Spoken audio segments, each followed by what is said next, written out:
Hi, I'm Alexandra Lloyd, a French Canadian who's called Birmingham, Alabama home since 2017.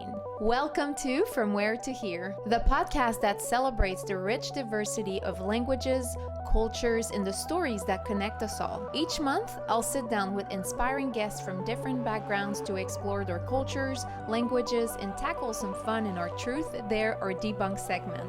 Whether you're a language enthusiast, a culture lover, or just curious about the world, you're in the right place. Let's dive into your next favorite cultural adventure.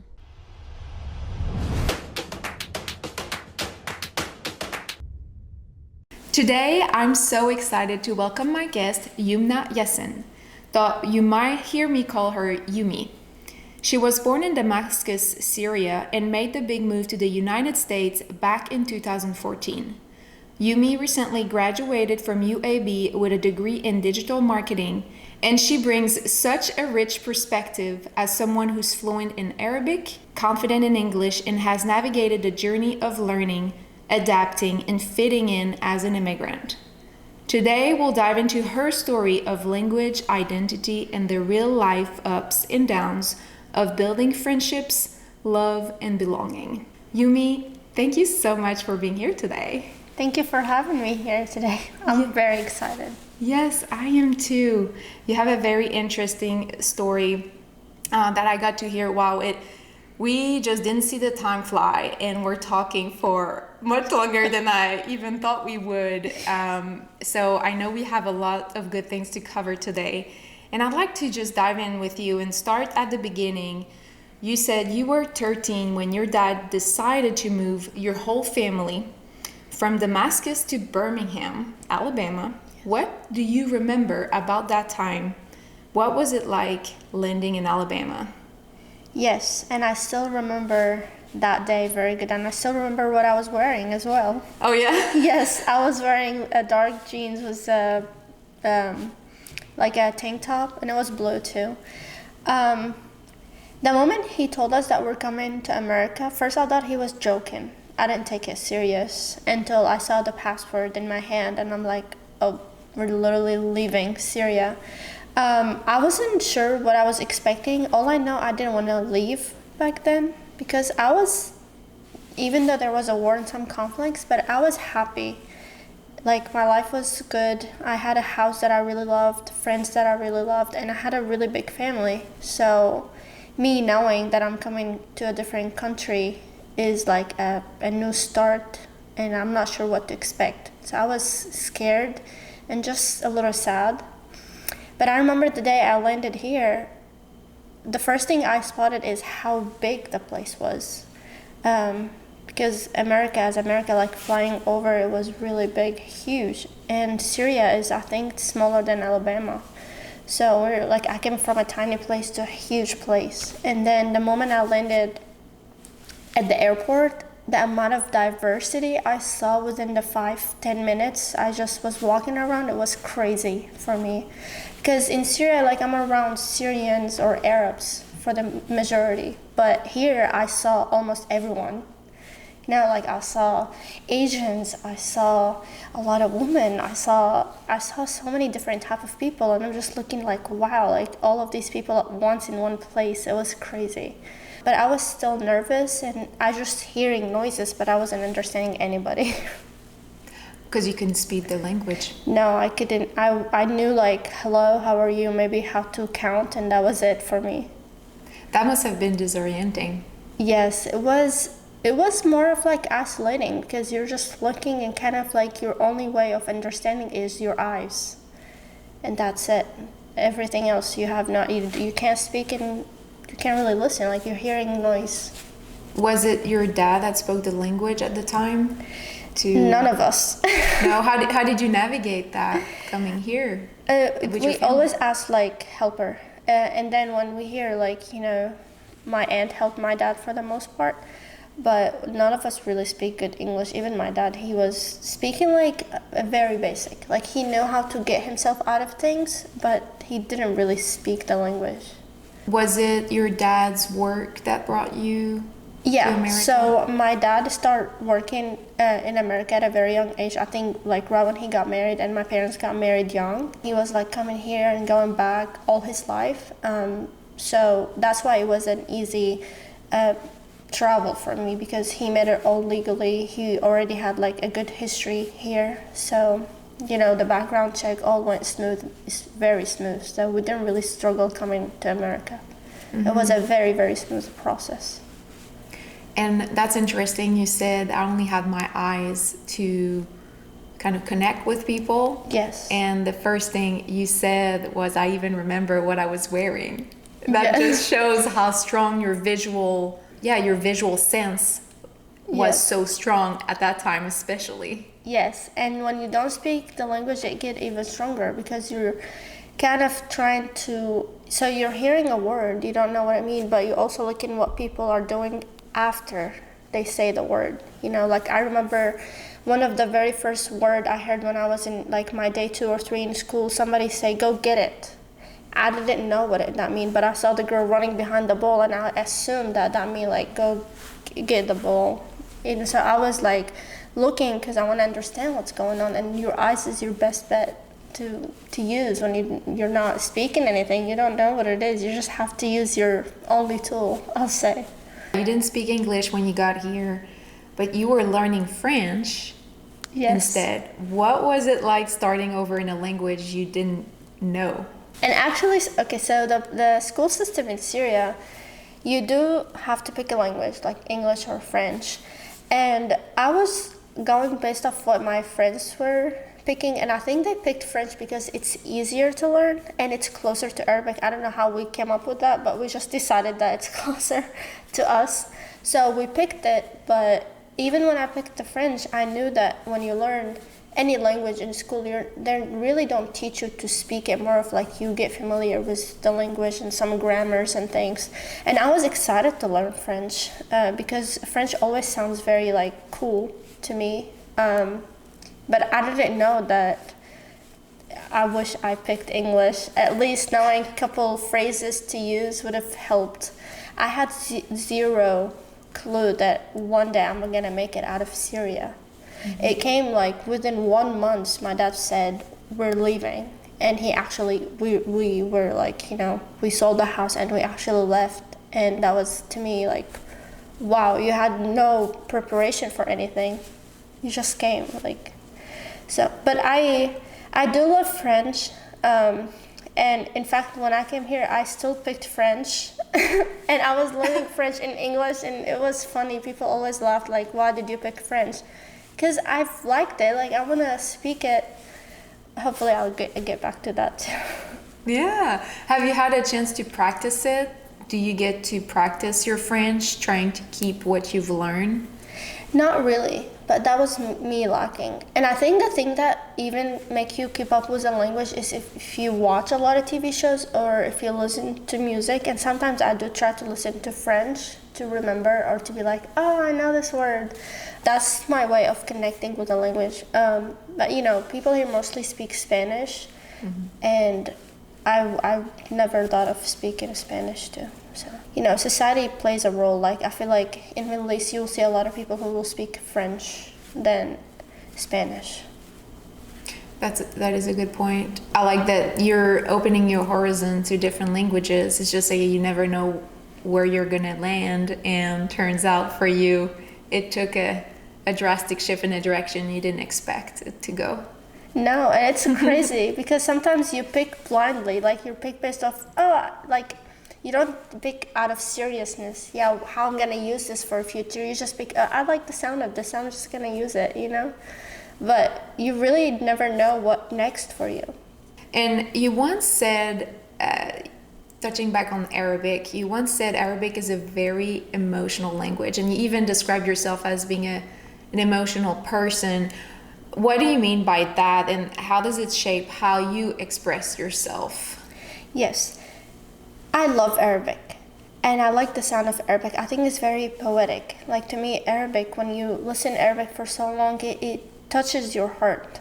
Now, I don't know if because I speak that language and it's what I started with, but to me, Arabic brings the tender part of me, the soft part of me. I feel like I'm more naked when I speak Arabic. You're more naked? Yes. But when I speak English, I'm definitely a lot more structured and more organized because I'm aware what I'm saying in English. Because my brain, when I'm speaking English, kind of organize my thoughts and like I have a better structure. But in Arabic, I'm speaking myself. Like a lot of time, I don't have to think; it just comes. So that's where the emotions comes because you don't really organize your emotions. They come out as if you're speaking or you're seeing something. You know. But when it comes to English, I'm thinking about it before I say it. And that's why to me, Arab is more like, this is me. Like when I speak Arabic, I'm more myself. And also people say my voice changes when I speak Arabic. And I think that's because I'm more real. So even my voice is more real in Arabic. We're gonna get to hear your voice in Arabic during your Truth or Dare or Debunk segment. So I look forward to that. Yeah. I think people who speak two different languages, most of them experience the same thing. Like they experience a different personality in them when they speak a different language. Yeah, I can see some of that playing along when I speak French. I definitely get mad and more emotional in French, so I can see that part. It's interesting. It blends in, and then context plays a big role, obviously. When you said naked, is this a metaphor to say you feel really raw in terms of your whole being raw to what it is, or literally naked? No, raw. Like the vision, not me. Yeah. So for me, when I speak, I'm as a person, like as Yumi, I'm a very, like, I'll say not a mess person, but I speak my mind immediately. I don't really organize myself. And the thing when I speak English, it helped me structure myself because I have to think about putting the sentence together to speak it right. So that's what add up to my character when I speak English. My brain kind of in a process of, organize your sentence and then say it.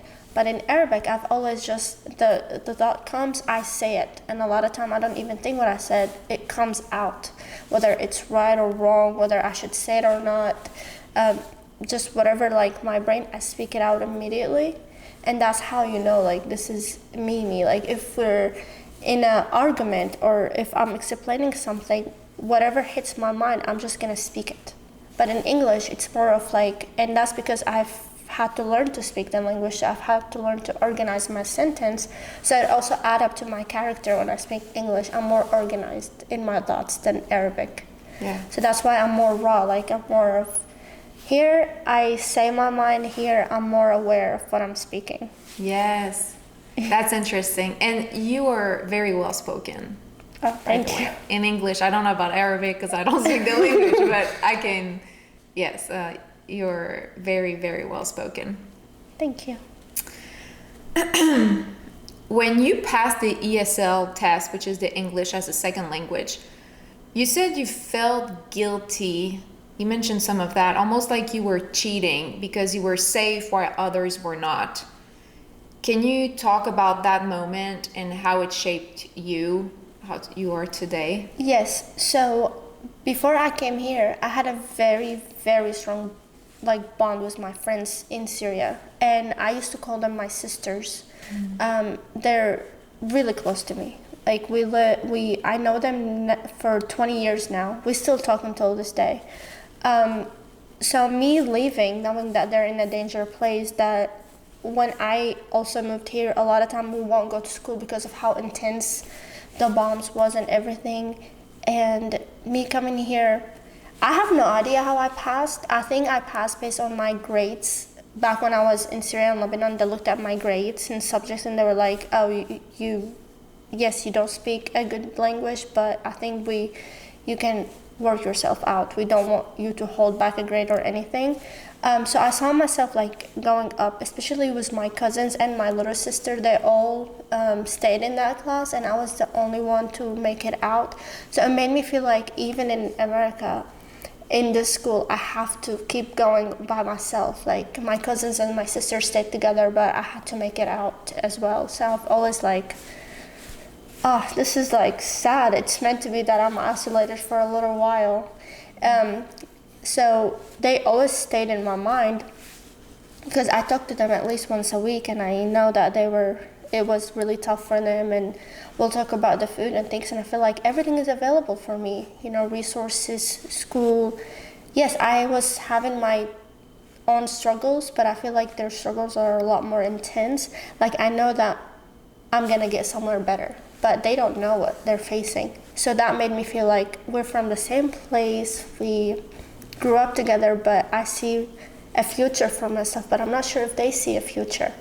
So it made me don't want to share that. Like, every time I hit a milestone or I feel successful, I kind of want to keep it to myself. I don't want to share it because I know they're going to feel happy for me, but at the same time, it's like I don't want to kill their hope, and I don't want to feel like I'm moving forward with my life and they're behind me.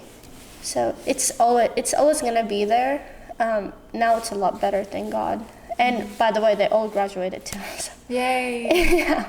That's great. Good. So they are able to seek opportunities for themselves, yes. even living in Damascus. And that one made me proud of them too, because I've had my struggles, they've had their struggles, but they're different. The intense they have to face is a lot different than mine. So yeah, it's always, when you have a real love and real connect with people, it's always hard to see them in danger, but you're making it out. It's always yes, you're eating well, you're living your life, but you kind of don't want to share it because you don't want them to feel sad and left behind. Not because they don't want to. I think they love me too, so I know they're happy for me. Yeah. Is it common in Damascus, Syria, or in Syria as a whole, to have limited opportunities? And is it mostly for women, or is it what you previously experienced, what you've seen your sisters, your friends experience? As far as opportunities, I think it's limited because of the economy, not because we're women and men. Okay. Now, and that varies from family to family, and that's something I realized about Syria. You find the household where the parents are very open, and then they allow their kids to go experience life, and other family, they're very close. It's funny, but I have two best friends in Syria, and I love them so much. They're Lynn and Fadia. So Lynn, her family... Say hi. Hi. So Lynn, her family was pretty much like my family, pretty open. We go... school trips, everything together. We will go out of school together all the time. But Fadia, her parents were very, very protective of her. So we would not, I've always begged her to come to a school trip, but her parents will never allow her. Even though she had one of the best life, her parents were really loving of her, but they were extra protective. So they have to be there when she's out. And I get it, also we were in a war, and some people are more attached to their kids, or some people look at it different than others. So you see one family, they kind of let their kids go experience, and other family no, we want to stay with you no matter what. And that's how things go over there. And then opportunities is based on economy most of the time, because there's no law or anything that tell women do not work or stay home, or Okay. There's not that. No. Okay. At least not in Damascus. I don't know about Syria in general, but in Damascus there's no such a law. Because some of my aunts worked and some didn't. My mom never worked outside of her house. She was always been in the house. But I have 3-4 aunts that they actually work too. What would they do for work? I have one. She had a boutique where she sell clothes, and I had another one. She was doing hair stuff, hairdresser. Yeah. Nice. And I think one of them was also a coach at not a gym, more of a lifetime, more of a club where there's multiple things to do, tennis and gym, and I think she used to work there as well. Okay, cool. Yeah, Lifetime is our gym that we actually both go with. I've never seen each other there. This is wild. Yes. Okay, there's a couple of things I want to touch base on that you mentioned. One, the war. Just so people can put it back in perspective, which war was it? How long did it last? So the Syria war, it's known as a civil war. So it happened between the people and the government, where people start asking for a government switch, like we wanted a different president and he just wanted to stay on the seat. And that's when things got intense. And it all started in 2011 when people were like, our economy is really bad. The poor rate, it got crazy. Like people have no opportunities, or, the money is never enough. And it wasn't fair at all. So people were like, we need a change. And even though Syria labeled itself as a free country, but technically we were never allowed to speak up against the government, period. So the moment people start to go out and ask for things, even though it was very innocent, like people were literally just going out to streets and saying we want to change, the government didn't like that, and they start their traditional thing of bombing and killing people, and whoever speak up, they're going to prison. And it lasted until last year. Yeah, so it's been 15 plus years, I think. And during that time, you will never know when a bombing, like a bombing of some sort would happen? They kind of do it mostly to torture people too. Like you said, you don't want me to be here, okay, this is where you're gonna live. And he said that live on TV, that we're gonna live hell, because we said we don't want him to be a president. Now, I only lived 3 years because it started in 11 and I left in late 13, almost 14. So I didn't live, I lived 3 years, but other people lived the whole thing, like from 11 until 2023 when, it all got better. Mm-hmm. Yes. And thank you for that. You mentioned also Lebanon. So you spent some time in Lebanon. Can you expand on that journey? That was before you came to the U.S., correct? Yes. So because of Syria, technically we were under a dictator. And with such a government, countries outside won't work with him. So basically, even if you want to leave Syria to go to another country, you can't technically do that because Syria was kind of isolated.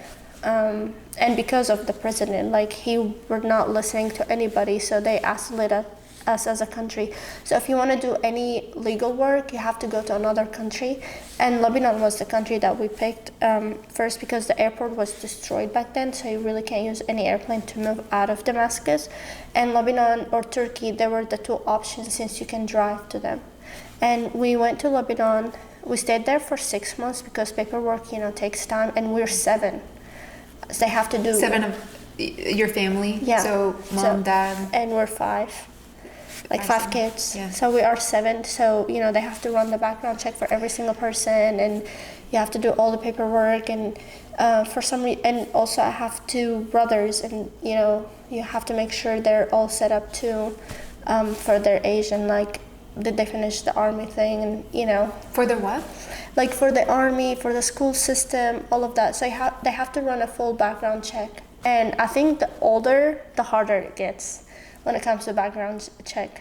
But it all went smoothly. It just took a good time. It took 6 months.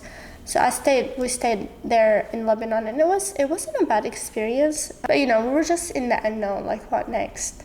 Mm-hmm. But I've also met some good friends there, and it wasn't the best experience, but I would love to go back to Lebanon and experience it in a different way. Totally. Yes. That would be such an experience for you to go back there, but with such a new outlook on life and just more bagage. Not stressed, yeah. And I would love to go back to Lebanon. Lebanese people are they're different. I like them. In what ways? What stood out to you? They're different, we speak the same Arabic, but their tongue is different. And normally what we call it, normally they're known for being the cute. Okay. When they speak Arabic, because their Arabic, especially for females, it makes them you speak Lebanese, people get excited because they have this cute accent. People like it. It's very elegant. They're a very elegant accent. Is the country in French called Liban? Mm-hmm. Yes. Liban? Okay. Yeah.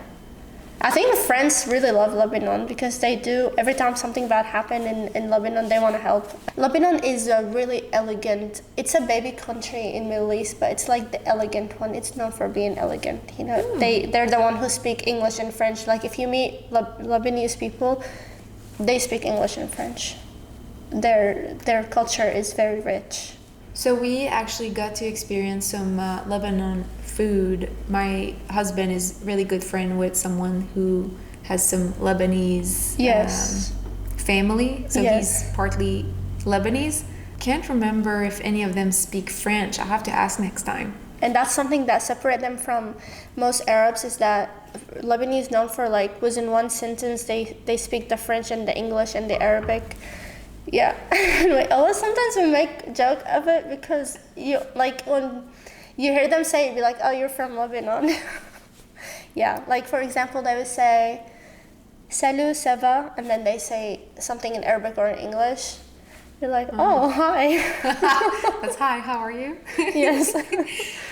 Okay, so the question, which I feel like now I kind of know the answer, but I'm gonna ask you anyway. Do you feel more yourself in Arabic or English, or does it depend on who you're with? I think as far as myself, Arabic, because I know how to express myself better in Arabic, but also lately, English is becoming. I've noticed that now when I journal in Arabic, but lately I noticed that I start to add some English to it, and that's mean that my brain also start to like adapt English without thinking too much, and to me that's like a good sign. Like I'm more in tune right now with English than I was, but I think Arabic will always make me like feel different. Yeah. Especially that I like the sound of Arabic too. I really love Arabic, and I think I'm blessed that I speak that language, because there's like the different accents, and I kind of play a game with it too. Like I know if someone from Egypt, like I know just the moment they say a sentence or two, I'm like, yeah, I know where you're from. You don't have to say, because I'm very like in tune with Arabic, so I kind of know if somebody speak Arabic. I'm like, hey, you're from Morocco, you're from Egypt, you're from Lebanon. I know like immediately. So there's different dialects. Yes. There's even different dialects within the same country itself. Like people from Damascus, they speak completely different than people from Aleppo, and we're both Syrians. And what's a key aspect of that dialect, let's say, that represent Egypt well or Lebanon, so that your ear can detect it? The way they talk, they have specific words too. Like Egyptian is one of the things I really love. Like when I love Egyptian too, because Egyptians makes me smile immediately. First, they talk so fast, so a lot of time I can't keep up. Like they talk fast and they're funny. Like even when they're mad, a lot of time I say like when I see an Egyptian person mad and they talk, it makes me more like laughing than I'm like, oh, I'm mad with you too, because they have their own way of talking, and it's very very cool. And I think Egyptian, like in history, it's been there forever. Like Egypt always been in history, you know, like old time ago. So their language is rooted. And I will say Egyptians, to me, they're the funny ones. Like I really like, and I know how to say it a little, like, but I don't embarrass myself, because around Egyptians it's kind of hard to try. They will spot me. They know I'm not, but I really understand it well. And I think that's also because the amount of TV shows and cartoons and things you watch as a kid growing up, and I kind of like watch everything. So I would like listen to Lebanese songs and also watch this Egyptian movie, and always watching Syrian TV shows. So that also make me know, like when you speak on, yeah, you're from, you don't have to tell me where you're from, I know. So you've had a really good exposure to all these dialects growing up, it sounds like. Because I've always asked how we call it all Arabic, but also every single country has their own words of Arabic, and I'm like, how we understand all of this? Like how a Syrian person meet an Egyptian person, we technically say in two different words, but we still understand. Like for example, in Syria we say a word that means good, like I'm good, but in Egypt they will say something else that means I'm good. But how do I know that? You know, like where did we learn it? And I think the only way I'll think about it is because of TV shows and songs. I think that's what make you know, because we don't learn it. Like I'm not sitting in my house learning this is how Egyptians speak, but the moment I meet an Egyptian person, I know what they're saying. Oh, that's pretty cool. Yeah. I really love that. I love how well versed you are in all the dialects that tie into your primary language, really, and even more because you know some French and obviously English very well. Yeah. That's very cool. So I want to switch gears and talk about other topics that I think are very dear to your heart and that are part of, you know, your culture, the way you express yourself. Even you're a Muslim woman, but you've shared that you don't wear the hijab and that people have judged you for it. Can you talk about how you navigate faith and the way you express it? Yes. Hijab as a Muslim woman is one of the most judgmental thing a woman will experience, because there's two societies that are judging me. So when I say I'm Muslim, people who are Muslim, their first expression ever is like, but you're not wearing the hijab. And then the other side be like, you don't have to wear the hijab. And for me, it's like, I think people misunderstand the concept of hijab, and I think they don't really need to judge people. And that's something I've struggled with a lot. Even back in Syria, like, it's not just here in America. Even growing up in Syria, I had friends who, if I'm not wearing the hijab, they will choose not to walk with me. And people here, they make me like a bad Muslim because I'm not wearing the hijab. And I think they misunderstand the concept of the hijab and the reason why Islam asks a woman to wear the hijab. I think the main reason, if I understood it correctly, is that you wear the hijab to protect yourself as a woman, but not to make you a better Muslim. And I think that's when people miss the point. So technically, you cover up because you're trying to cover you as a woman, like, so people, like, mainly I think for men to not hurt you or damage you, or, you know, I think that's the concept of wearing it. But it's not, people take it as it makes you closer to God. And I think that's not the point of it. The point of it is more of protection for a woman than, if you're wearing the hijab, that means you're a better Muslim, that means you know God more. And that's where I feel sad all the time. Like, you judge me immediately without knowing me and knowing how strong of a relationship I have with my God. You just assume because there's one piece I'm not wearing. And that makes me like, kind of like, you know, don't judge too fast because you don't know. Sometimes people cover up, but they're not following the right things. And some women are not wearing the hijab, but them dressing a certain way, it's not really because they're trying to get attraction. Sometimes people express themselves in the way they dress up. You know, like, I like colors, and I wear colors based how I feel that day. And I think that's my own way of telling the world I'm happy or I'm sad, you know? But people don't like those connections. And what I've realized also in our community is that they're ready to make people wrong. You know, like, they wait for you. They wait for you so they can kick you out. And to me, that comes out of fear. Like, they want you to fear God so bad, and I think that's just wrong. It makes you don't want to learn about God, not the other way. And I think actually Islam never teaches you that way, because if God himself tell you choose, and then God is the only one who has a right to judge you in Islam, then you as a woman can't come to me as a woman and tell me you're doing wrong or you're not being good enough. Sure. And that's the thing about the hijab. Like, for me, I've always respected that if you want to wear it, wear it. And I always say in Islam, it is one of the requirements. Like, I've never denied it. But I also say, if I'm not wearing it, it doesn't make me less of a Muslim, and it doesn't make me less of a woman who actually care for herself and her morality.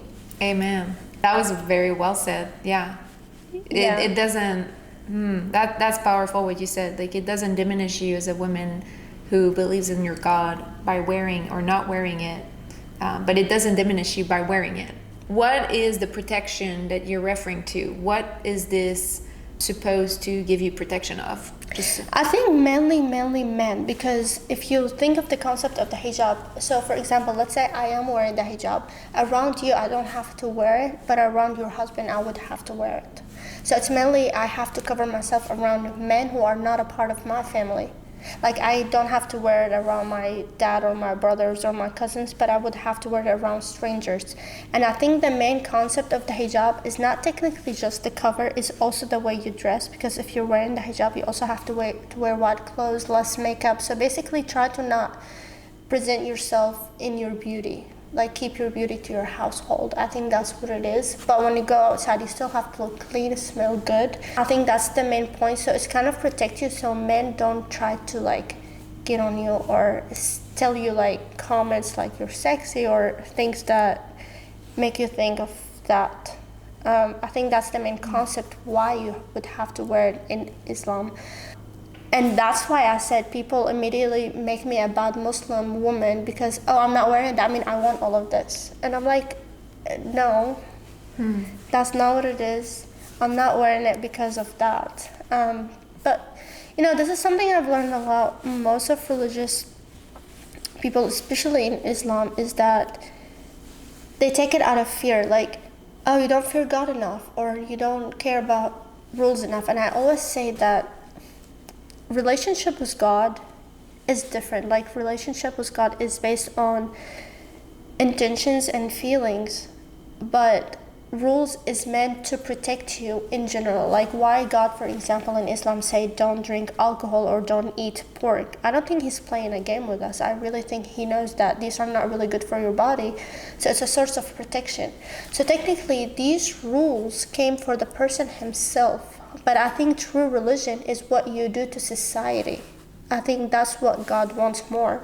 Like, for me, if I'm not drinking or eating, it's for me. You know, it's for me, protect myself, protect my body, make sure my mind is in a good state. But I think having moralities, is that what you strengthen your relationship with God and his people? Because when you make sure you're not lying, you're not being a hypocrite, when you make sure you help people who are in need, you're technically helping things that God created too. And I think that also what strengthens your relationship with God. It's not just fear. I think the thing that I've always witnessed, and I try to get myself out of religion, is that they want you to fear God and that's it. Like if you don't do something, he's gonna hurt you. Sure. And that's where I'm like, no, maybe look at it in a different way. Like you pray with God technically to talk to him, not because if you don't pray something bad is gonna happen to you, you know? No, that's your that's your conversation with God. Like I'm praying, I'm asking him things or I'm telling him something. It's always the fear in Islam and growing up. It's always how hard you fear God. That's a good Muslim. Interesting. That's an interesting perspective. And I've hated that growing up. Okay, would you mind telling us, for anyone listening, how is this introduced as a kid early on? Those different principles. When are you introduced to those, and what does it look like, so that then you continue to nurture that religion into your life in the way that the Quran says? Yes. So things I've witnessed, at least in my family, but I also witnessed with my friends and society in general, is that they kind of always ready to punish you, not to reward you. So for example, let's say you don't pray, and instead of telling you if you pray, you're gonna like get this, or we're gonna give you this, or we're going out for this. If you don't pray, you're gonna stay in your room all day. Or if you don't fast, you're not going to watch TV. It's always that if you don't do something, then we're not going to give you something. And instead of, let's do this, and then you're going to get rewarded for doing this. And I think that's what makes in their mind too. And a lot of time I see it in my family, and I always talk to my mom about this. I'm like, God is not just someone we fear. Is also somebody we go to when we do wrong. Because he created us, so he knows we're human. And he knows that we make mistakes. And that's something that people don't understand, is that I think even the Prophet in Islam, like Muhammad, peace upon him, he said, I came to teach morality. He didn't say I came to teach religion. Because technically religion is you strengthen your relationship with God. Like when you fast, for example, we have to fast in Ramadan. I think you fast to clean your body, but also to learn how to see something in front of you and don't teach it. Like it teaches you patience. And I think that to make you a better person, you know? I can see that. Yeah. The delayed gratification. Yeah, like, because we're gonna eat at some point of that day, but it's teaching you, like I see water in front of me, but I can hold myself a couple hours. It's fine. Oh, even with water, okay. Yeah. That's more than delayed gratification. Yeah. So it teaches you like patience. Patience, yeah. And other things, like you pray, to me, what I called, we have to pray 5 times. And a lot of time, there's no way you meet a Muslim and they won't tell you if you don't pray, you're going to go to hell. And okay, maybe, but also maybe teach them and say, when you pray, you're kind of talking to God. It's like you're taking a break from your day, how busy your day is, and like you're having a conversation with God, telling you I'm having a good day or a bad day. Like, why we don't do that? It's always the fear side of, if you don't do this, you're gonna end up in hell. If you don't do this, you're not Muslim enough. Or if something bad happened to you, it's because as a Muslim you didn't do this, so you deserve this. And I'm like, that's why. Like, why you want me to fear God in like His danger? And that's just something I think most Muslims do that I don't agree with, because I think Islam is meant to be peaceful, not scary. And I don't have to fear God. Like, you fear God because He created you more out of respect, not more out of He's a danger, you know? Because there's 2 types of fear, and I'm like, if I fear God because I respect Him, so I don't want to do something to make Him sad because He created me.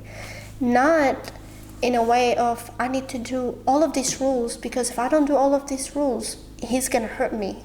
And I think that's how they look at it, especially with the idea of heaven and hell. And I think actually that's the main reason why people turn away from Islam, and they don't want to learn about it, because all they think about is rules, rules, rules. Which to me, if you think about the Prophet and the Quran and how they layer things out, it's more of morality. Like, what do you do to this world? Because also there is a very famous say to the Prophet says that if we're on a day of judgment, like if we're literally just living the day of judgment and you have seeds in your hand, plant it. Even though it's the end of the world, like we're on the day of judgment, like nothing. And I think the main reason he said that is that you have to continue to do good to this world, even for your last moments. And I always tell this to my friends. He didn't say pray more or make sure you're fasting that day. No, he said if you have a seed, plant it. That means plant the good to the last minute of your life. But people don't talk about that.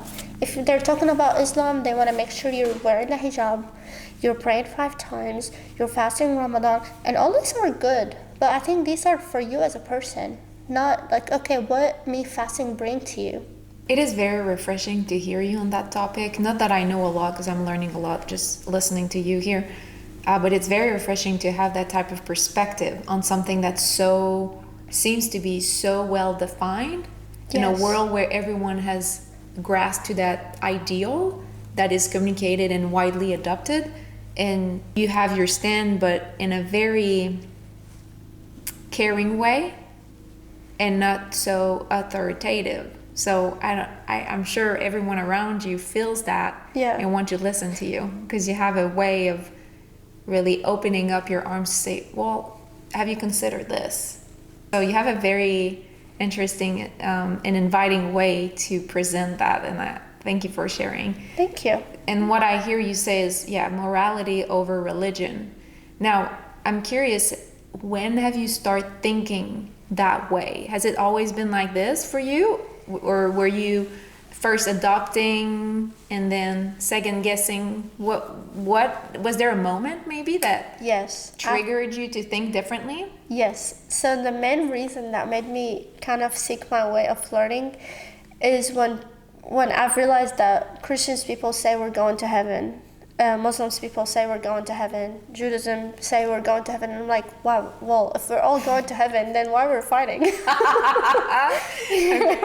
way they talk, they're so sure. Like, you talk to a Muslim, I'm going to heaven because I'm Muslim, and if you're the other side, you're going to hell. And then you talk to a Christian, they have the same exact belief, and you're like, and you'd be like, okay, what's your fact? They bring you their holy book. And then you say the other side, okay, where's your fact? They bring you your holy book. I'm like, all right, then why we're fighting? And so I'm always like, where is the problem? Like, there's something is missing out. And what I've learned is that I need to seek my own way of actually finding the facts myself, not asking people. Because when it comes to religion, really people speak their emotions.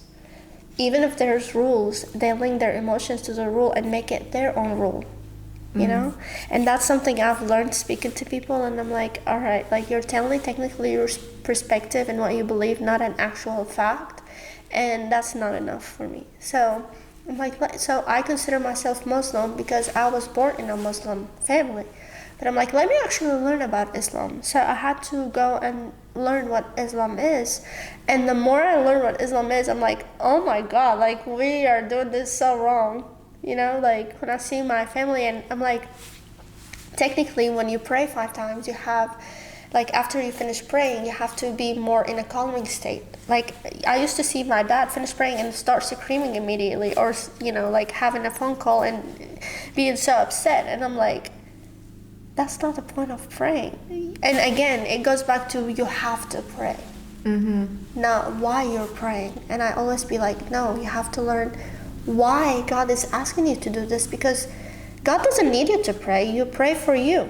Like if you pray or not, you're not gonna add, you know, like God doesn't get bonuses if you pray or not. Like you're the one who get the bonuses of how you feel after. So that's the same thing with like Ramadan. I always say the goal is fasting is technically to clean up your body because you've been eating bad all year. So this 1 month actually really help you organize. So you're eating 2-3 meals a day. If you eat those meals that like a good quality of food, then you're given literally like you're cleansing your body. But the moment we are allowed to eat, people eat crazy amount of food and eat all kind of junk food. I'm like, you missed the point, you know? And this is the thing, I'm like, all right, follow the rule, but also understand why you're doing it. And I think the thing of all religions, they don't get why we're doing things. We just do it because God said so. All right, well, take it further and think why God said so. Like why God said do this and don't do this. Because I know He's not playing game with us. Like at the end of the day, I always say God is your creator, so He cares for you. So even if there's rules, I don't think to punish, like He's not telling you do this and He's waiting for you. If you don't do it, He's ready to hit you with something bad. No, I think He's trying to organize your life, and because He created you, He knows you better. So He knows if you eat this, it's going to be good for you, and if you don't eat this, it's not going to be good for you. And I think also God knows that we're not good listeners. so that's where the punishment comes. Like, you know? And I think that's like a good way of learning about God. Like, stop looking at Him as a threat or danger. Because I think God is pretty aware that He created a human, because He also created angel and evil. And, you know, like we say, we come right in the middle as a human. So we're going to do the good and the bad. And I think God is fully aware of that. So when you do the bad, it's okay. Just keep on, like, try to make it work. It's fine. Don't assume you're going to hell. Like, I feel like we need to stay away from, like, we need to ignore who's going to hell and heaven. I think that's an important part. Even though I know a lot of people will disagree with me, because I think that's the main reason why we do religion, to end up in heaven. But I really think if you create your heaven on earth, you're gonna make it to the real heaven. Because heaven on earth means being good, having good intentions, try your best, be considerate, you know, for everything. Like, be considerate to people, be considerate to nature, be considerate to God. Like, just, you know, I think those things are more important than looking at you, what you're wearing, and like, yeah, you're going to hell. Yeah, definitely. It sounds like this has to be your own unique journey through it all. Yes. How old were you think, when you started on that journey of exploring Darwin for what it is? And I would say that's right before I moved from Syria. The topic of heaven and hell is always everywhere, you know? And I've always been like, people are so sure. Like, when you talk to people, they're so sure, like, they're going to heaven, and the other side is going to hell. And I'm like, the other side meaning other religions? Yeah. And every religion, they have this perspective. Like, interesting. Any religion you talk to, they'd be like, yeah, we are the one who heaven for us. And I'm just like, in no way, all these millions and millions of people who believe a certain way is gonna make it to hell for an idea. To me, somebody tell you I'm Muslim, but they're really doing more damages to this world than good. I don't think that he should think only because he considers himself Muslim, but he's not acting as Muslim. Sure. It's about what are you doing every day to be that it's not good your person label. in the world. Yeah. And this is something it really bothers me. It's like, okay, you're Muslim, but what do you do as a Muslim? Yeah. And you're looking like, what do you do as a Muslim? One of the main concepts of being Muslim is to respect that other religions exist. And one of the biggest thing in Islam to actually never judge and tell people where they're ending up, because it's not your job. It's God's job. Because technically me and you have the same abilities because we both are the same creature. We are human. So I don't think I have a higher ability of kind of telling you where you're going to end up in. Because I am in the same boat. The one who has this ability is God. And I don't think we talk to God one-on-one yet. We just know him through feelings, through intentions, through situations, through books, through like how much you believe in something, you know. But we really never talk to God for real. We sense him, we talk to him, but you know, not like I'm talking to you. And that's why I'm like, all right, as long as you didn't sit with God or had a phone call and he told you, yeah, Yuma is going to hell, then you don't have that right to say it. Sure. Because people change too. Like, I might be a good person today. You never know what I'm going to do tomorrow. And the other way happens. Like, some people act bad and then something happened in their life where they shift. You'd be like, whoa, you're a completely different person now.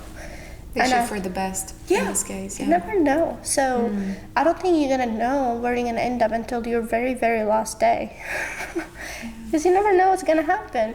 Like, somebody you really love might die and you go from, and it happens, we've seen it happen, like somebody go from extremely religious to, I don't believe in God because he took away this person that I loved. Or the other way.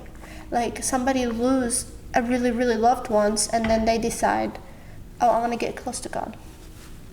You never know what people think and feel. You've done your own research, as you mentioned, early teenage years on faith, and even had actually a podcast debate once with someone who wasn't a believer, and you walked away having made Islam feel more welcoming. What does that moment tell you about your role as a bridge between cultures and religions? And maybe you can explain a little bit what this was about real quick. Yes. So this debate was about 3 people. One is Muslim, one is Christian, and one who doesn't believe in any of that. And it was a really interesting topic. Now, I was 18, so my English also wasn't the best. So it was harder for me to explain, but I think I did a good job of getting my points across. It made me believe in myself more and believe in my power as a Muslim woman. Actually, that I can open a door for people to look at Islam different than what they know, because most people, especially out of Middle East, they look at Islam as rules-based religion, and I look at it as emotion and intentions more than anything. To me, if I think about Islam, I think of emotions and intentions, and I always say intentions comes first, and that's come out of we're human and we do our mistakes, but what was our intention behind everything we do, and what our feelings before doing something and after. It's not, I always say rules are meant to organize your life, you know, but I think Islam is a lot deeper than just do this and don't do this. I think it's really a lot deeper, and I like Islam and I want people to learn what it is more than of fearing what it is, because it's a faith and a belief at the end. My pain point that day and in general is I want people to feel that Islam is more of a warming religion, more of like connection than, you know, you have to do things and always like the stress of I'm gonna fail all the time. As a Muslim, you have to be something or you're gonna fail. What was the actual debate about? So you have the atheist, the one that doesn't believe in any religion. Yes. You have the Muslim, which is you represent in this case, and then you have a Christian believer. And what was the topic of debate here? And what was the outcome? It was heaven and hell debate. Oh. Yes. The Christian person he believed that you have to believe in the Christ in order to make it to heaven, because you need this kind of a third person to connect you and God, and we Muslims don't believe that you need a third person to connect you. You can connect with God like right now I can connect with God. I don't need to believe in something else. And then the other person, he didn't believe. I think his main reason is that if God truly is a thing, why evil exists? And I had my reason for that, and I always say, how would you know? First, it's kind of choices. Like you as a human, you have to choose if you want to do good or bad. So that's really not a God thing. Like God created you and told you, if you believe a religion, that these are a list of things to not do, and this is a list of things you do to be a good person. Like don't kill, don't steal, and I think our religion agree on those things. But if you as a person decided to go kill somebody or go steal from somebody, that's really not God creating evil. That's you choosing to do this. And yes, I always say God has the ability to stop it. But if we truly believe heaven and hell exist, then what's the point if He's gonna stop it while it's happening? Then there's no need for heaven and hell. We can continue to live infinite, and yeah, like the moment somebody do something bad, he get the punishment for it, and that's it. And I think it's based off choices. Like I'm choosing to be a good person, and then on the day of judgment, I will have this talk with God, and then we'll see. Or I'm choosing to do something bad, and then if I did bad enough, we're also gonna have a conversation with God, and then I'm gonna get my receipt back, basically. So that's my way of thinking, and I think that person, he kind of leaned to me a little more than his friend, is only because I said we don't need to link. Like we don't need a third person. And I do believe in Jesus, but I always say I believe in him as a prophet, as much as I believe in Muhammad as a prophet and Moses as a prophet. I believe they all exist and had a message, and it was based off moralities. That's my opinion. Oh, you said as a prophet? Yeah. Okay, so someone to like speak the word, yeah. a messenger. Okay. Yeah, that's my own faith. And like if you believe he was a third party, or someone to connect through Christ, then that's your belief, and I respect it too. Like I don't need to tell you you're wrong, you're going to hell. There's no right or wrong at the end of the day. I like that about how you convey your message is, you're your own person through this. You can have your own connection with God, whatever that looks like. And I'm not here to tell you what's right, what's wrong. Like you're an equal human as I am, and you can make your own. You can have your own beliefs when it comes to the details of how your religion affected. Exactly. We have Leo just standing there and staring at you. And I really think, for me, I also think we need to remember all the time that it is a relationship at the end of the day, and relationships changes. Either they get deeper or they get more surface level. You never know. And I can never ever know how you feel and what your intentions are. And honestly, it's not even my job to know. I just have to see you as you and what you're showing me. What's going inside, that's you.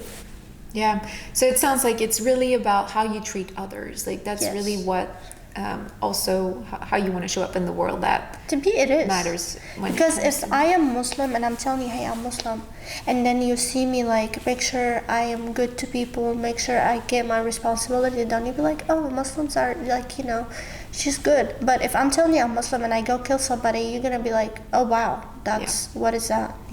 Food is also a big expression of culture for you. Yes. You've said you don't eat processed food, bake your own pita bread, which is awesome, and you keep halal. What connects food culture and faith for you?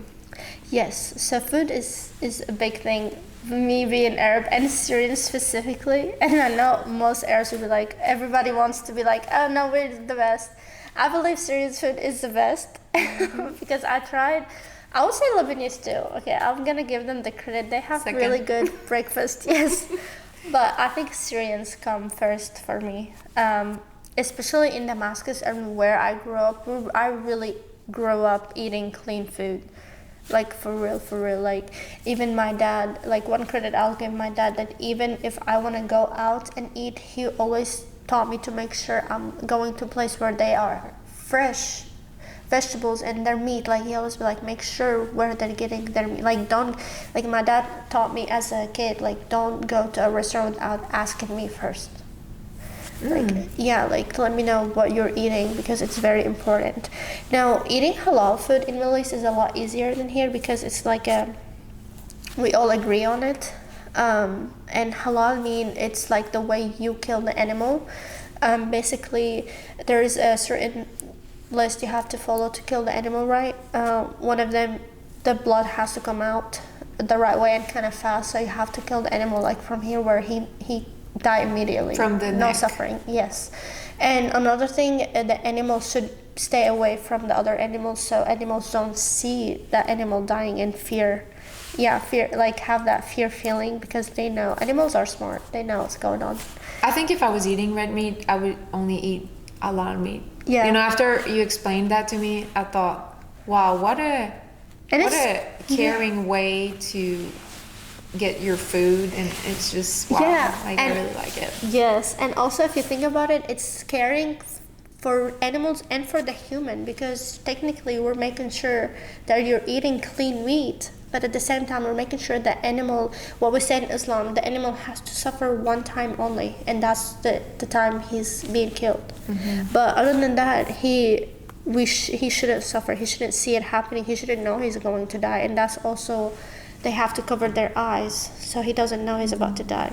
So, and that also, even in science says that it also, killing the animal while they know, like they have this fear, it makes the blood, like if something happened to the blood where it's not good for you. There's like, that's what halal basically means.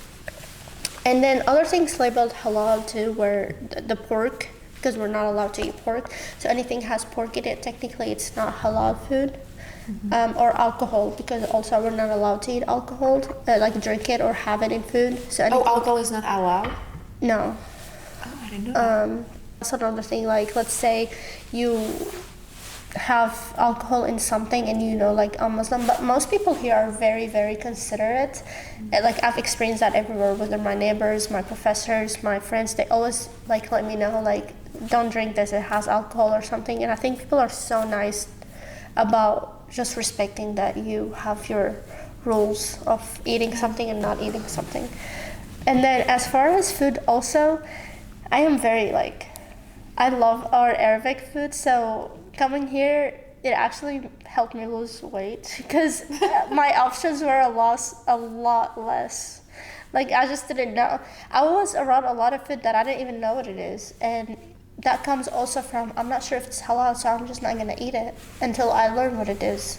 And then the other thing is, it was new. Like I'm someone who is always grew up like breakfast, lunch, dinner. Normally breakfast is very, very light. Like we eat like a toast or cereal and that's it. And like maybe some hummus or lemon and like that's it. Breakfast is very light. But I came here and I see people eat too much, like on breakfast, like a sandwich or something, and I'm like, no way I'm eating that. Like we don't technically eat meat until,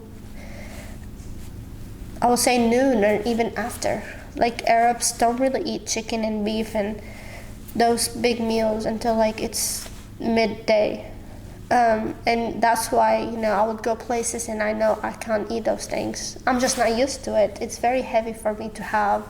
And that's something I've also struggled with a lot, and I had to kind of bring my food with me everywhere I go. First I was shy, so I would rather just stay hungry.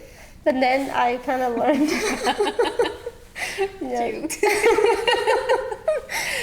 Yeah. Like at school, Yeah. or school events, or even, I guess, just going to school. I know. Which you can easily bring your food. So was it more at events? Yes. Like, yeah. I know, it was embarrassing, but also, you know, I just wanted to eat and I didn't know how to eat. But now I, you know, and that also comes from I didn't really speak English enough and I wasn't sure. I don't know how to read to know what's in there, you know. So it took me a while to be like, yeah, I can eat this and I can't eat this. Yeah. Finding your ways through all that was new. What's a meal that you particularly like from Syria? Oh, there's so many. Like there's something called, which is stuffed veggies. We normally call it mahashi when we stuff pretty much anything. There's one food that I don't think I've missed eating it. It's been like literally since I left Syria, I haven't had it. So technically in Damascus, we have huge carrots and we stuff them with rice and beef and then we cook it with rice. And it was one of my favorite dish ever. But here we don't find those big carrots. And what I mean big carrots is like a size of like an eggplant or like a zucchini. because we Arabs known for stuffing stuff. Yeah. Like we stuff the chicken, we stuff the veggies, we stuff everything. Like even we have those grape leaves. Technically, these are stuffed vegetables. Yeah. So that's one of my favorite dish that when I go back, I'll definitely have it. How do you stuff a carrot? Are carrots as hard as they are here? Yes. Like I could see a pepper, I could see a squash, a carrot. I'm trying to make sense of that. Yeah, And it's actually a really good dish too. Now I don't know if other Arab countries have it, but I know in Syria we have it. So technically, you boil the carrots until it's soft, and then you get the middle out, and then you stuff the rice and the beef in it. It's really good. Interesting. It's well recommended. Yeah. Try this. If you ever go. If you find it. Or yeah, if you find it, because are there any restaurants you found that offer that dish, either in Alabama or elsewhere? No. No. I have to go back to Damascus for that one. Wow, so you haven't had it, I guess, in years now. No, yeah. Yeah, I love that. That's one of the dishes. I know there's other things too, but... Could you cook it at home? No, because you don't have the carrots. The carrots, no. You have to do it. Dang, okay. And is it always beef and rice? Or can it be something else? That's the majority of stuffed food. We always do rice and beef. Now, the things that you see at the market, Pepper Place Market, the grape leaves that my brother sell and my mom makes, technically it's veggie one. And Technically? Yeah, because there's two kind. Oh. So it's called yalancı, which is a Turkish word. And that one is stuffed with veggies only. So it has rice and tomato instead of rice and beef. But we have another kind of grape leaves, stuffed grape leaves. It comes more smaller, like we call it. It comes at like a size of a finger. It's really small. And that one has rice and beef. But majority of, if you're like eating Arab food like stuffed veggies or chicken, it's mainly rice and beef, like ground beef. Okay, good to know. Well, I loved, what's the name if others are interested? Well, the store of your brother, if anyone is interested in getting those grape Norse hummus. There you go. So I tried recommend it. Yes, and you work there, and that's how we got to connect. Yes. And I have a question actually. The pita bread, because you share with me you make your own pita bread. And when I bought hummus and that other dip that was delicious, I had the option to get pita bread. Yes. Did you make that pita bread? No, so that one, my brother is very particular and he cares so much about his customers and the quality. So he has his Lebanese friend who make that bread. So it is Lebanese style pita bread. So fun. So that's amazing. But on the other side, my other brother, he sell pastry that he actually make his own too. No way. Yes. At Pepper Place too? Yes. So that bread they make, like my mom and my brother and his wife make. And it's another from stand scratch. at Pepper Place? Yes. I don't think I've seen. They started new. Really? What is it called? It's called, I think, Eastern Pastry. Really? So that is 100% they make bread from scratch too. Okay, I'll have to go next week and check it out. Yeah. Oh my god, that's awesome. Everyone is in the business of making something of their own. That's really cool. You've been open about navigating friendships, dating, and cultural expectations. What's been the hardest part of building relationships here? For me, it's because I've always felt like I'm right in the middle between two cultures. Like I cannot break free from either one. Because what added to me as Yumi is like I took what I liked from my culture and I took what I liked from here and I kind of have my own blend. But people don't really like that sometimes. You know, like for, let's say, if I want to go to the Arab Muslim community, they want me to wear the hijab. They want me to say something. They want me to, like, they have expectations for me to be around them. And for the American society, it's not that they have expectations, more of they find it weird that I don't do certain things. Like, why to me dating for so long is like, for example, I always say I won't date somebody more than 6 months. We have to be married. Now that's my own rule. And like my own boundaries. But to them, they always be like, what if you have a girlfriend for 10 plus years? So what, you know, if you're together. Or if I'm going out, I'm not drinking. And to them, like, what one glass will do. It's not like they're judging, but they kind of like, you know, they want to do things, but you kind of like taking yourself out of it, and they're like, you know, they try to work with you, but it always make you feel a little awkward. Of like you're coming with your list of I'm not doing this, but I'm here. Yeah. It seems like it's almost a lack of understanding, so it's been hard to keep your boundaries but also be accepted. Yes, because like I have friends, for example, that I don't see all the time, but every single time I see them, I'll be like, you still don't drink?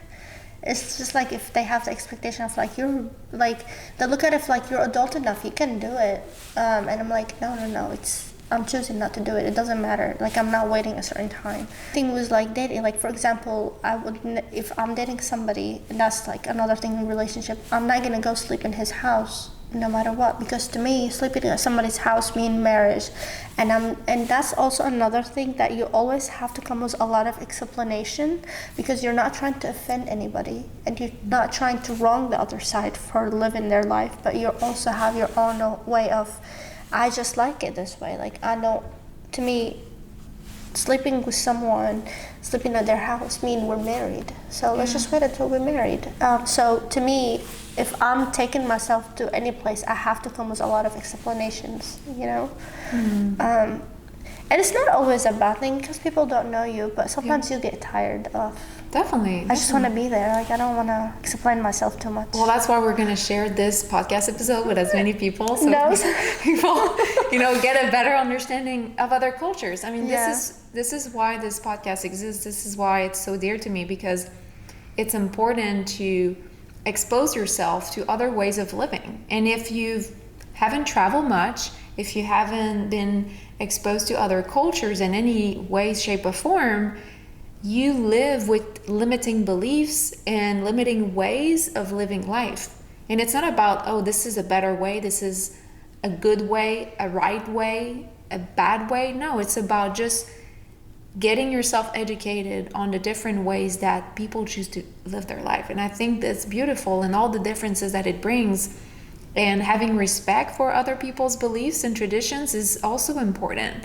And it doesn't mean you adhere to them, doesn't mean that you want to live that way, but you have to live in acceptance and respect of those differences, because they're all around us, whether we want to see them or not. And there's beauty in that, and there's strength, and there's a lot of things to appreciate out of these differences, because how boring would it be if we were all the same, believing all the same and just having the same accommodations and having the same likes and needs, and how lonely, how much the same and boringness I cannot imagine. Yes. Like, I find it very exciting to learn and hear about other people's stories in a way that's very different than mine. Yeah, and especially that people like to stereotype others, and they like to group themselves all the time. And that's something I've learned. It doesn't matter what society you're in. People love to group you in something. Like if you go to the Arabic culture, you'll find it whether through religion or through the way you look like, or your family background, or your family last name, how rich you are, all that make you in like a specific group. You come here, it's the same thing. Like your face, and what, you know, like what background you have, like all of that also group you immediately to certain like type of people, and that's how they be like, oh, so you're Muslim, you must be 1, 2, 3, you must doing this and this and this. And a lot of time, like, no, it doesn't matter, you know. You're able to affirm yourself, and like it doesn't matter. It doesn't, and I like to confuse people, and it brings me joy when I'm like, oh, you're Muslim and you do this. I'm like, yeah, you know, maybe we need to accept that. Yes, I'm Muslim and I do this. Yeah, well, I think the more people like you standing for what they want to be that doesn't fit the norm is bringing more space for others that might be more timid, and putting their foot down and saying, well, this is my way of living, and no, it doesn't fit any of those boxes. Yeah. This is who I am. Yeah. And I think the more people will do it, kind of in the way you're doing it too. Maybe they get out of the box. Yeah. And it just takes time probably. Yeah, it takes time, and it takes patience. Yeah. Yeah, because sometimes no matter how strong you are and faithful you are, you get weak sometimes, you know. And it takes a lot of isolations, because people fear to speak loud and fear to be themselves, because in back of their mind they're waiting for the judgment, like, and we all do it naturally too, like we always have these expectations, what this is gonna say about me and how he's gonna believe about, especially in relationships, you know. Speaking of relationships, so today's episode is brought to you by Birmingham Breadworks. They've been serving up amazing sourdough bread, European-style pastries, pizzas, soups, sandwiches, all made from scratch since 2014.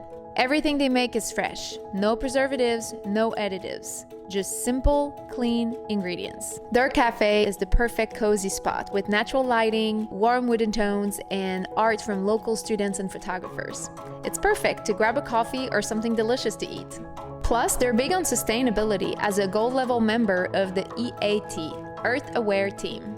Stop by Birmingham Breadworks and taste the difference of fresh, local food. You've talked about your hero mindset before when we were just chatting, you and I, and how it's affected your relationships. Can you explain what it is and how you're working on it? Yes, I've learned this, that I have a hero mindset when I talked to my therapist, and I didn't know about it. But basically, I'm a very, very sensitive person, and I always feel like if I love you and I see you in danger, I might be there, like I need to be there for you. And I do that with everyone. Even if it hurts me as a person, to me, I gotta make sure you're out. And that also comes with the fact that I had my sisters back during the war, and I had a sister that is younger than me.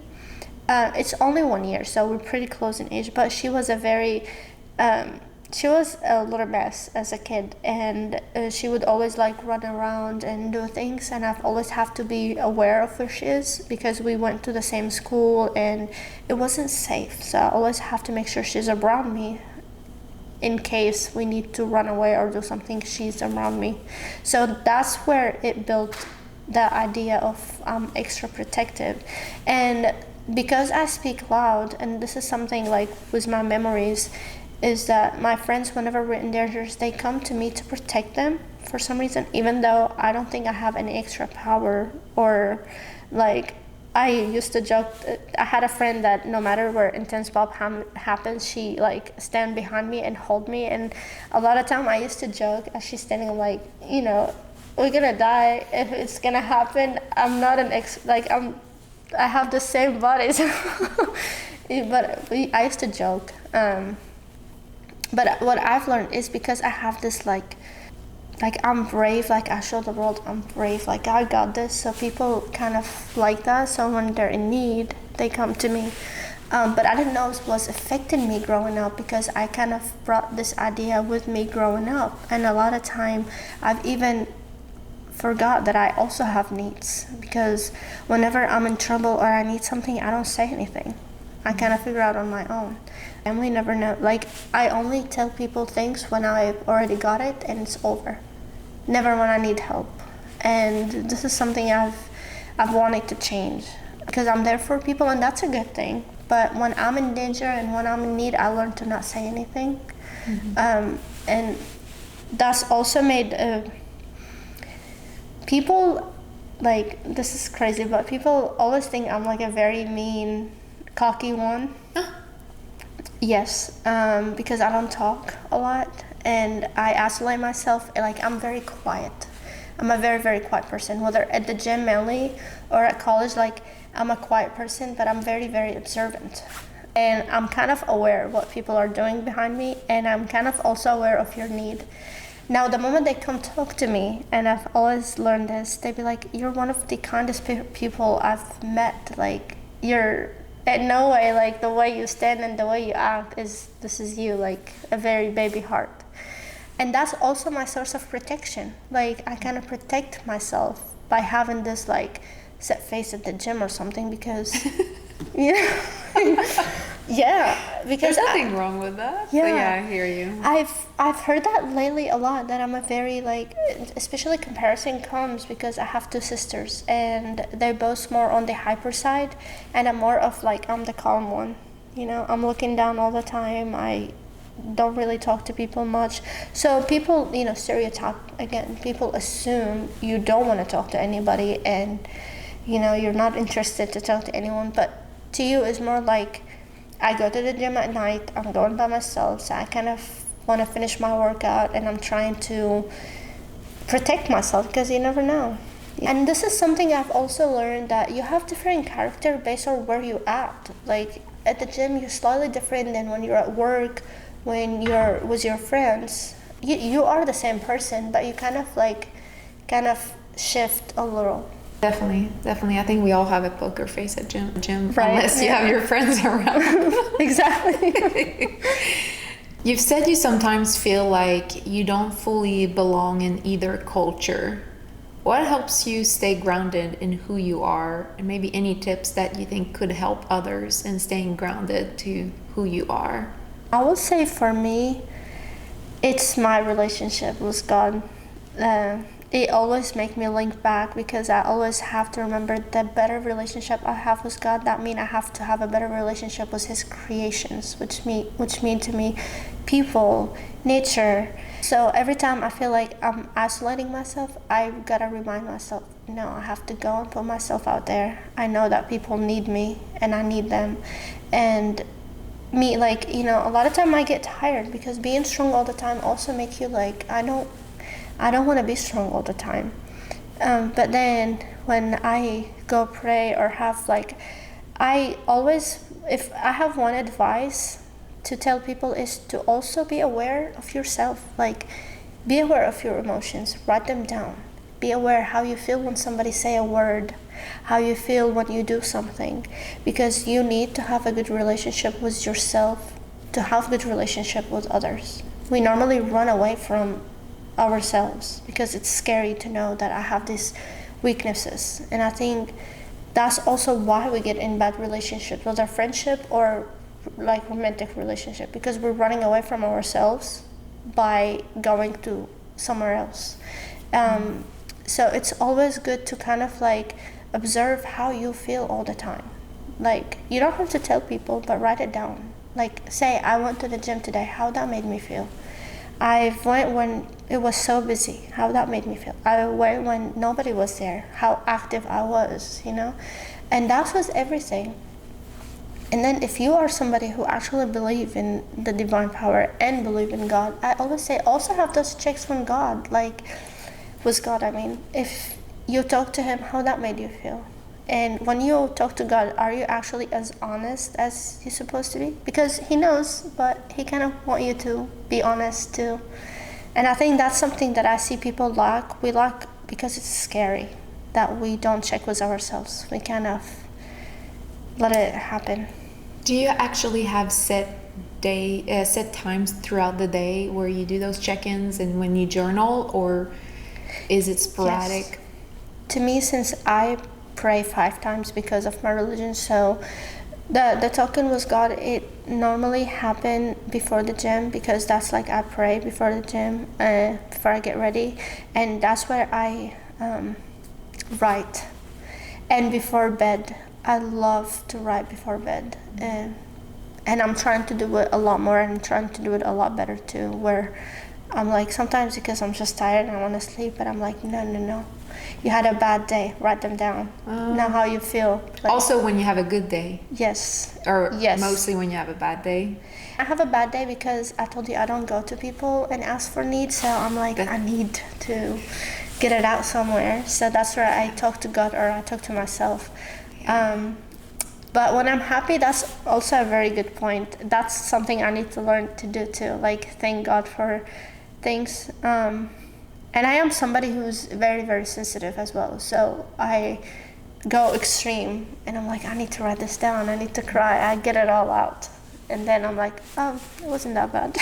That's beautifully said, and good tips definitely that anyone can use into either writing, or maybe some people like just to record themselves as a something to look back to. It seems like too. Yeah. I don't know if you do that or not. I've recorded myself when I went in a relationship and I decided it's not good for me, but I've also used a routine. So every time I wanted to text somebody or call somebody or feel a need, I will record myself instead, and that's how I got myself out. Yeah, some people will write letters and then burn them in the fire. Yeah. But at least you got it out. Yeah. That's such a good Because tip. to me, I love me. So me looking at myself in the camera and like kind of talking to myself, also reminding myself that you left for a reason, it helped. Oh, wow. And also, you mentioned you're very active at the gym. What kind of workout do you like to do? Yes, I've been consistent with the gym 6 years now. It's one thing, no matter what's going on in my life, that's one thing I make sure I'm holding into. Amazing. Which is crazy. Even when I travel, I find a place where I can work out. I do lifting most of the time, and I do cardio, but lifting is what I do like 9% of my day, and I really enjoy it. And a lot of time, it's really mostly mental for me more than like the physical look. And I always tell people this and they don't believe me. I think the physical look comes of how consistent I am, but that's not because it's my goal. I think my goal more of I'm going out to get it out, to have time. That's my day to listen to music or listen to a podcast I want and kind of isolate myself. And that's another thing why I make sure people really don't bother me at the gym, because it's like me time and I enjoy that time of the day. Sometimes it comes with a little extra explanation because I have sisters who also go there, and they're extreme like social, and I'm like so not. So hey, that's all right. At least what? Yeah. So then you're just like, okay, have to go. Yeah. Finishing my rep. Yeah, like please. Celebrating Muslim holidays in the U.S. I want to hear you on that. I know it can feel lonely. Mm-hmm. What do you do to keep traditions alive while also making new ones here?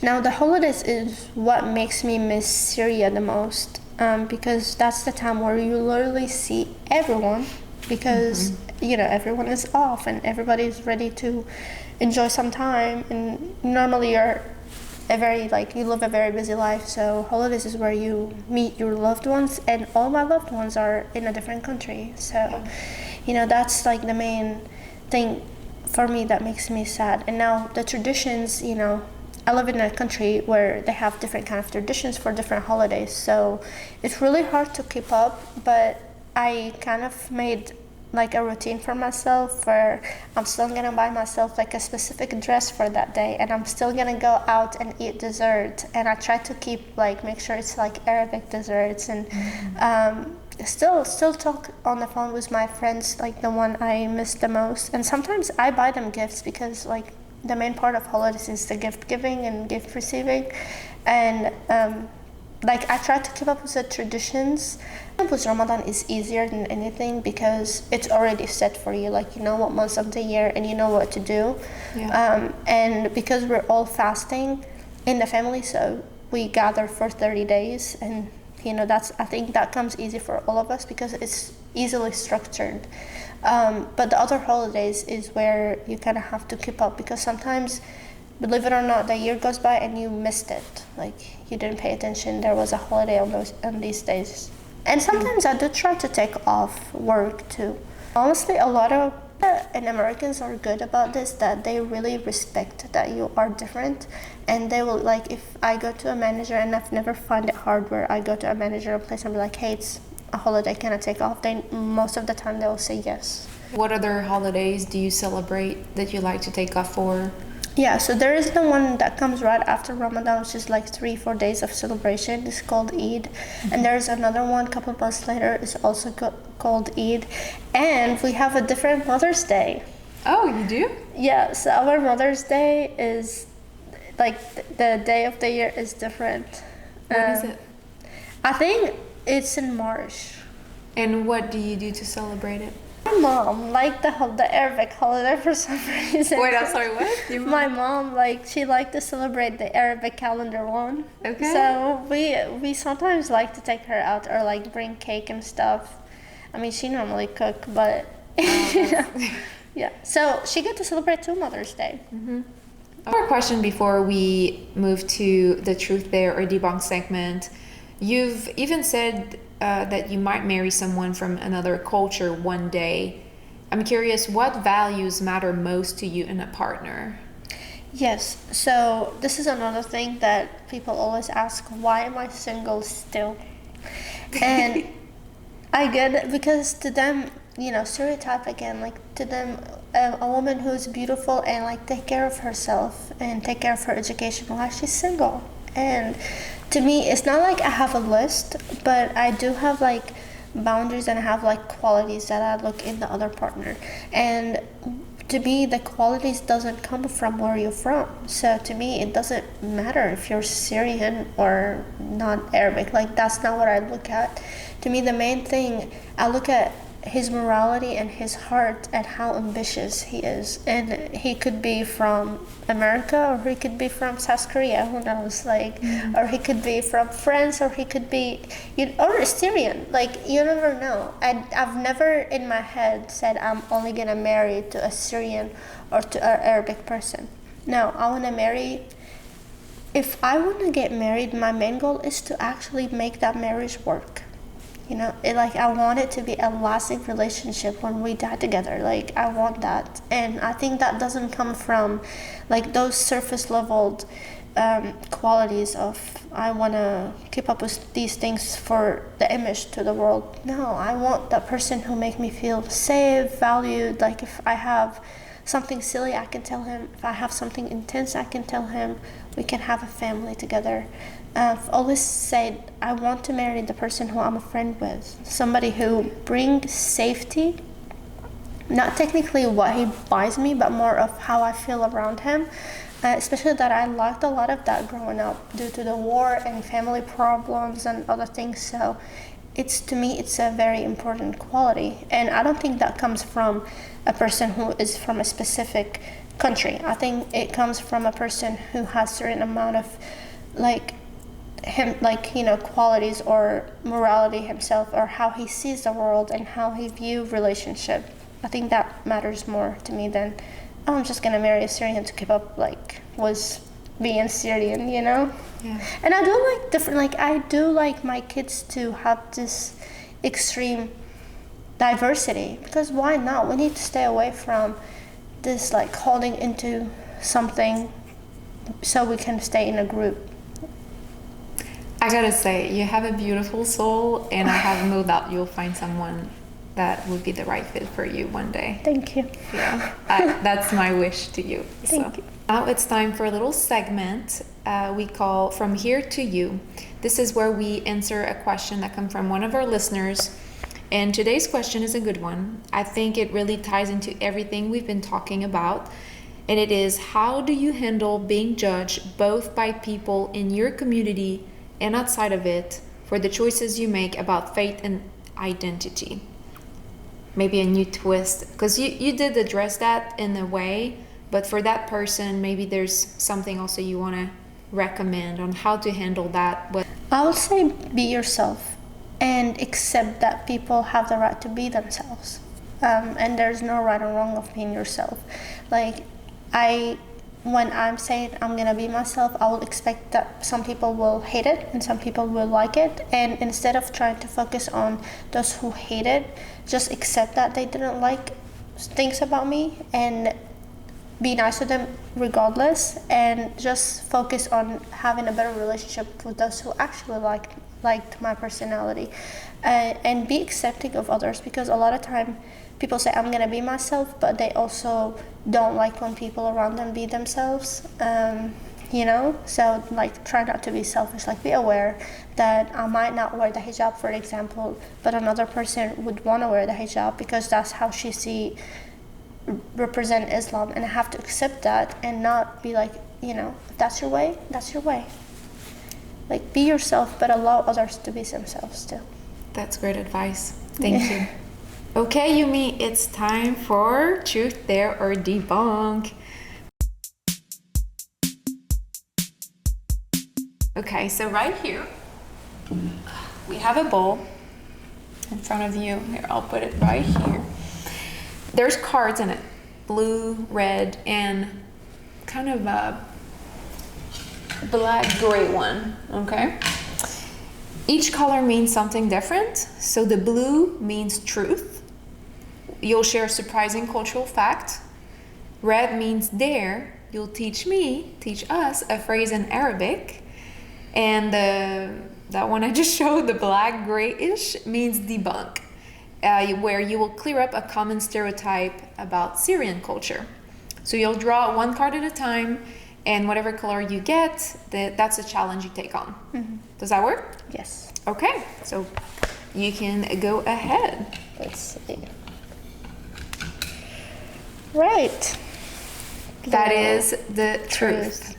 All right. Let's see. So, one thing about Syria is that they always say that Damascus is one of the oldest city, and I would say that's very true.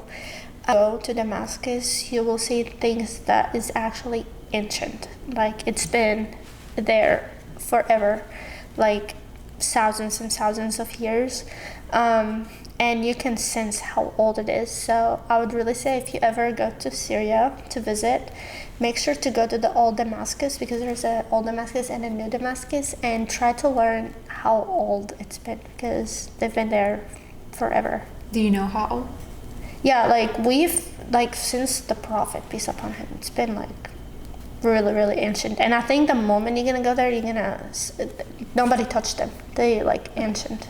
Oh, very cool. That's a fun fact. Yes. Awesome. Okay, you can keep that card. Yeah, put it in, draw another one. Oh, red. That's the, what is it? That's the dare. Yes. Okay, so I'm gonna learn something Yes. Syrian. All right, so one thing I miss saying like we say as Syrian people actually in Damascus, is that if you ask me something, I would say ala rasi.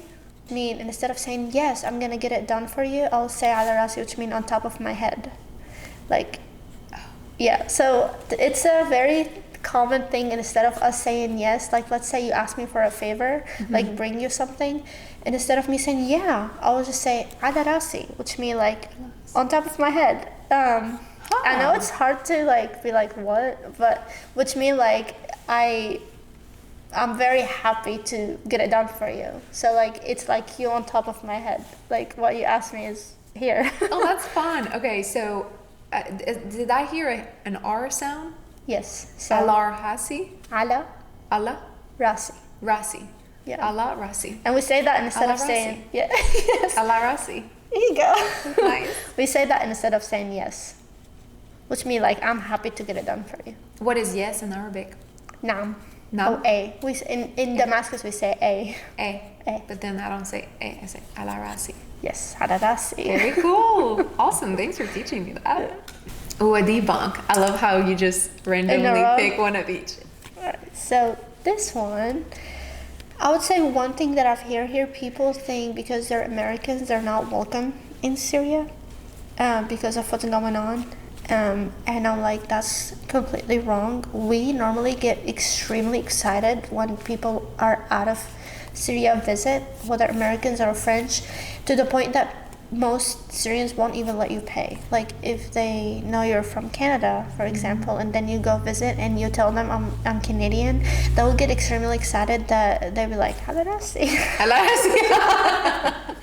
They're like, they kind of keep things cheap for you. They like make sure you're getting everywhere you want. They make sure that you have food, and you really like a lot of time they're really happy to have you. So this is something I would say, no, we don't care where you're from. It's the government never represent us ever.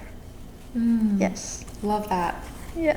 That's We a are great a very idea. cheerful people, really not because I'm Syrian, but we really enjoy having like people come and be like, yeah, just come experience the good and the bad. Yeah, is it safe? That's often a question. Or like, is it a good time right now to go and visit? Yeah, it's definitely a lot better. I mean, you're still gonna see the leftover war, damaged buildings and things, but there's nothing active going on. Would you go? Yes, Are you able to go? yes, hopefully. Have you been? No, not since, but I'm planning on it. Very nice. One day. Maybe we plan a group trip. We should. We just go. That's great. Well, that's exciting for you. Yeah. To go by. Would you go with your family or just by yourself or? It doesn't matter. I think I'm grown enough. I can do it, but I'm pretty sure that my family are excited to go too. Yeah. Yeah. So going back with them. Awesome. We'll do a few more rounds. I think there's a couple more you can do, like Let's see. rapid fires. Truth. One thing I hear when people know a little bit about Syria is that Syrian's food is the best food, and I will say yes. Like, if you experience Syrian authentic food, you would fall in love. We are extremely diverse in our food, and I think the food choices that you will see in Syria is really different. Like, you won't find it anywhere else. We're very particular, and we have a lot of different dishes. Like, it's endless, you know. We literally make anything a dish, and we make it like our own way. And people who are from France, most of the time, I think they know, because when when I meet people from France here and I tell them I'm Syrian, be like, great food. That's like their comment. Oh, that's so neat. Yes. So Any good restaurants you enjoy here? in Birmingham, sadly not, because here I didn't find a traditional place that I can recommend. Really? But in Atlanta, there is a lot of places. There is a place called Saj, I think, in Atlanta, or no, Mazaj. That place is really, really good Arab food. That's the most authentic you found? Yes, it's in Atlanta. There's other places in Texas. Hopefully, like, people come up with a good one here in Birmingham. Yes. Okay, awesome. Good recommendation for anyone in Atlanta. Yes, Mazaj. That is the a dare. dare. All right, let's see. Dare to teach me a word in Arabic. All right, there is a word that I also love saying. So let's say I hand you this. Instead of saying thank you, in Syria we say Tislam idak, which means bless your hand. For the receiver to say that? Yeah. So let's say I give it to you, and instead of you saying thank you, say Tislam idak, which means bless your hand. Okay. Much slower. How does that sound? Tislam Dislam? idak, Idak. or Tislam. idak for girl. Oh, what is it? Tislam idak. Idek? Because you're a woman? Yeah. Giving it to me? Yes. Or because I am a woman? I think it's for the one who's saying it to me. So, like, you will say it to me, and I'm a woman, so you just say it. Okay. Yeah. So for Dislam the idek. yes. Dislam Which means idek. bless your hand. Okay, bless your hand. Ooh. Dislam idek. We're very Yeah, loving. Like, you know, something about, like, do you know how I told you Egyptians known for being like very like fast and funny when they talk? Uh-huh. They have their own vocabulary. Lebanese known for being elegant and cute. I think for Syrians we're known for being extremely loving. Like, we always throw the blessing word in everything we say. Like, we make sure, like, you know, we really appreciate it, you know. So that's why we say like Halal, Islam, Eid. Like, we're a loving kind of dialect. Like, we make sure you're very, like, you feel the warmth. That's beautiful. Yeah. And it shows how the culture sometimes will translate into the language. You said it has those words, those sentences that bring meanings into what your culture is about. Yes. And another thing that I've seen too is where there's more ways to say something in a particular language because of the meaning behind. So for example, you say we're very loving, so then you said loving, and what was the other word you said? We are Very warm. Very warm. So you have different ways in the language to show your warmth. Yes. I think Yeah. it's beautiful. Thank you. Yeah, we love to, like, use these words to be like, yeah, like, you're welcome. Like, thank you. We really appreciate what you're doing. Yeah. Like, and I think it's also crazy that people, you know, because of the war, we kind of expanded. Like, we went everywhere. Like, in Egypt, Lebanon, Jordan. Like, you find Syrians everywhere now. And I have an Egyptian friend. He always asks me, "What does this mean? What does this mean?" And we use, you know, darasi a lot. Like, that's instead of thank you. Like, you know how much we say thank you. So instead of saying thank you, we say darasi. But we also, the way we say man, we say it different. So we have our own words. So we say, instead of saying man like the traditional way, we say zalame. So say ala rasi ya zalame or shay hek. But in Arabic, when we say that, people be like, "Oh, you're Syrian." Oh, they know. Yes. So could you say ala rasi at any time? Yeah. Okay. That's to like replace normally, thank you? Yeah, that's normally cool. when you get any service done, you say that. Okay. And it's like a very, like, I really appreciate it, basically. So, like, I'll put you on my head for it. I'll put you on my head. A debunk, a myth about the Syrian culture. I would say that women don't work, and I think that's not right. In Syria, at least in Damascus, because I've never been to all Syria, Sure. but in Damascus, I don't think women are treated less when it comes to, like, can you work and can you drive and can you go to places. I think I've never personally see it as an issue, or my family or my friend, we never really see an issue like other countries or like how intense to other places. I think women and men in Syria they work the same and they go out the same, and they can drive and all of that. Yeah, because a lot of time I hear it too. I think Syrian women, I think they're known for taking their like rights very early on in history, so that's good. Yes. Thank God. Yes. Love heard good. They're in debunk, so thank you for that. Thank you. Before we wrap up, I want to bring this back to our listeners. What is one Arabic phrase or Syrian saying you'd love everyone listening to carry with them? And maybe that's the one you already taught me. Maybe that's another one.